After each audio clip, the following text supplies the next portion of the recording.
High বন্ধুরা, ভালো আছেন? আজকে আমি পটল পোস্ত নিয়ে এসেছি, সঙ্গে থাকবেন।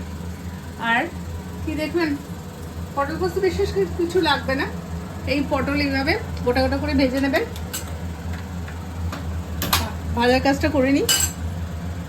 হলুদ দেবেন না, পোস্ত হলুদ দিলে পোস্তর সে গন্ধ থাকে না। পোস্তর অরিজিনাল গন্ধটা তো ওই এদিকে অরিজিনালটা একটা নিজস্ব গন্ধ আছে, সেই গন্ধটা থাকে না। আর পোস্তটা খেতে তো হলুদ দিয়ে আমাদের ভালো লাগে না, যাদের ভালো লাগে তারা দেবেন। কিন্তু পটলটাকে এভাবে ভেজে নেবেন, গোটা গোটা পটল ছাড়িয়ে দু মুখ কেটে ভেজে নেবেন।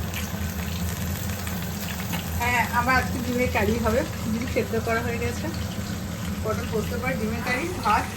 এই যে বেগুনি ভেজেছি। বলছি আমাকে নেবে না ভিডিও ঠিক আছে, কাটো কাটো। পটলটা একটু ভেজে নেবেন, লাল লাল করে ভাজতে হবে। আজকে যে সকালবেলায় বেগুনি করেছি বাদাম আর কুসুম বীজ দিয়ে। এই যে কুসুম বীজ আর বাদাম দিয়ে বেগুনি করেছি। বেগুনি কুসুম বীজটা আপনারা অনেকে হয়তো দেখেননি, বলুন কুসুম বীজ আবার কেমন দেখিয়ে দিই। কোথায় রাখলাম দাঁড়ান, দেখাচ্ছি আমি। আর পটলটা একটু নাড়ি পরে তোমাকে পুড়ে যাবে। আর বন্ধুরা, আপনাদের যদি আমার ভিডিও ভালো লেগে থাকে অবশ্যই সাবস্ক্রাইব করবেন, শেয়ার করবেন, লাইক করবেন। এটা আমার হামদের রিকোয়েস্ট। পাশে থাকবেন। আপনাদের কাছে আমার কৃতজ্ঞতা ভাষা নেই, অনেক সময় আপনারা দেন, ভিডিও দেখেন। তো আজকে পটল পোস্তটা খুব সহজেই দেখিয়ে দেবো। এই দেখুন কুসুম বীজ, এটা একটা বীজ। এই কুসুম বীজটা ভেজে মুড়ির সঙ্গে চাল ভাজা এসবে কুসুম বীজ, অনেক চানাচুরে তো কুসুম বীজ থাকে দেখবেন। এই কুসুম বীজটা এমনি লুজ কিনতে পাওয়া যায়। এটা আমরা বাদাম বা মুড়ি খাওয়ার জন্য ভেজে দিই, ভালো লাগে খেতে, বেশ গন্ধটা খুব ভালো লাগে। এই কুসুম বীজ দিয়ে আমি বেগুনিটা করেছিলাম। আর প্রচণ্ড গরম, প্রচণ্ড গরম। আজকে আমার রান্নার লেট হয়ে গেছে। এই দেখুন ছোলার অঙ্কুর হয়েছে, এগুলো আমি মাখবো।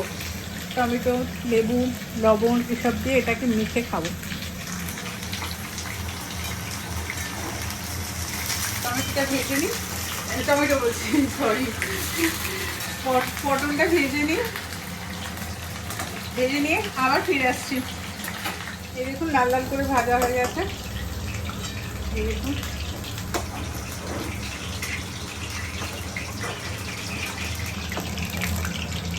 ভাজা হয়ে গেছে। এরপরে এই তেলেতেই আমি পেঁয়াজগুলো দিয়ে দেবো।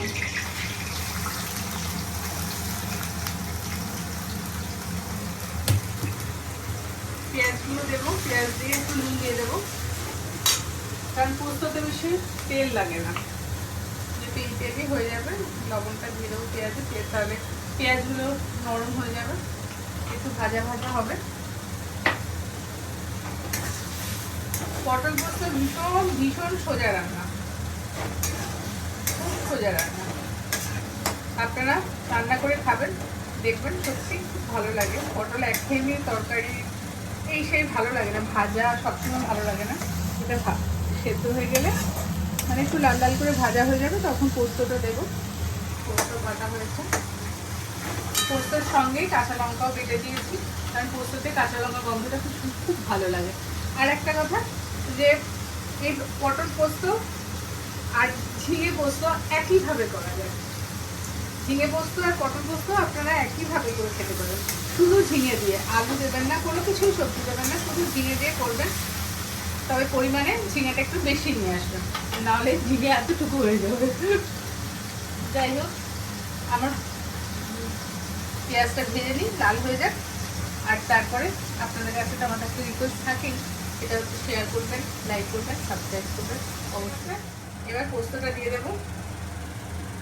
পোস্তটা দিয়ে দিলাম। তো পোস্তর প্রচুর দাম, তো তাই নষ্ট করবেন না, যেটুকু থাকবে জারে সবটাই নিয়ে নেবেন, সবটাই কাজে লাগবে, কারণ জল দিতে হবে যখন, তখন এটা সবটাই লাগবে কাজে।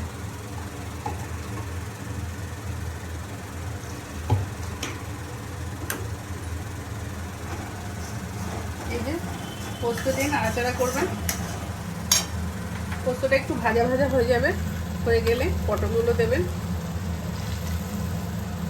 জলটা দিয়ে দিলাম, জলটা দিতে হবে কারণ জলটা না দিলে তো পটলগুলো আবার সেদ্ধ হবে না, সেদ্ধ সেদ্ধ মানে ভিজার একটা রসালো ব্যাপার আসবে না, তো সেই জন্য পটলগুলো দেওয়ার আগে এটা একবার ফুটিয়ে নেব। এবার আপনার স্বাদ মতো আপনি লঙ্কা গুঁড়ো মিশাতে পারেন, কিন্তু আমি অনেকগুলো কাঁচা লঙ্কা দিয়েছি, বাড়ির লোক বেশি ঝাল খায় না, আপনাদের বারবার বলেছি, সেই কারণে আমি ঝাল দেবো না। লবণ একটু দেবো, লবণ একটু কম দেওয়া আছে আমার। পোস্ত তো কিচ্ছু দেবেন না, কোনো কিছু ফোড়ন দেবেন না, কিছু দেবেন না, প্লেন পোস্ত রাখবে, পোস্তর গন্ধটাই থেকে যাবে, খেতেও খুব সুন্দর লাগবে দেখবেন। আমরা এদেশি বাড়িতে পোস্ত বেশি খাই এবং পোস্ত অনেকেই ভালোবাসেন খেতে, আর এই গরমের সময় পোস্ত পেট ঠান্ডা রাখবে, কাঁচা পোস্ত বাটা খাবেন, কাঁচা পোস্ত পেট ঠান্ডা রাখবে। পটলগুলো দিয়ে দিলাম,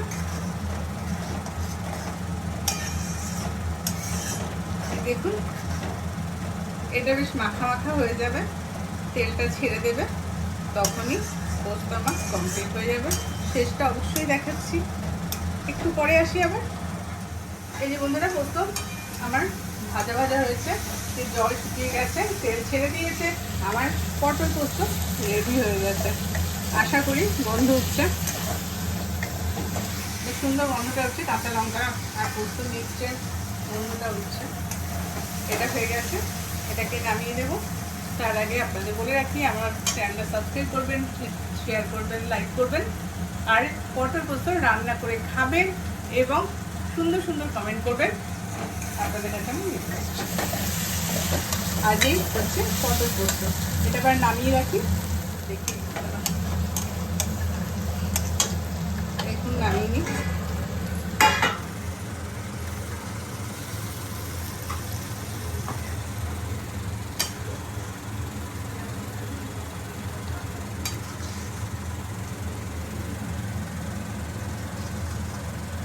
খেতে তো মনে হচ্ছে ভালোই হবে, নিজেই রান্না করে নিজেই বলছি, কারণ গন্ধটা ভীষণ ভালো হচ্ছে, গন্ধটা ভালোই হচ্ছে, যদিও পোস্ত আমি খুব একটা ভালোবাসি না, আপনাদের বলে দিচ্ছি। এই গ্রীষ্মকালে এই দেখুন পটল পোস্ত রেডি।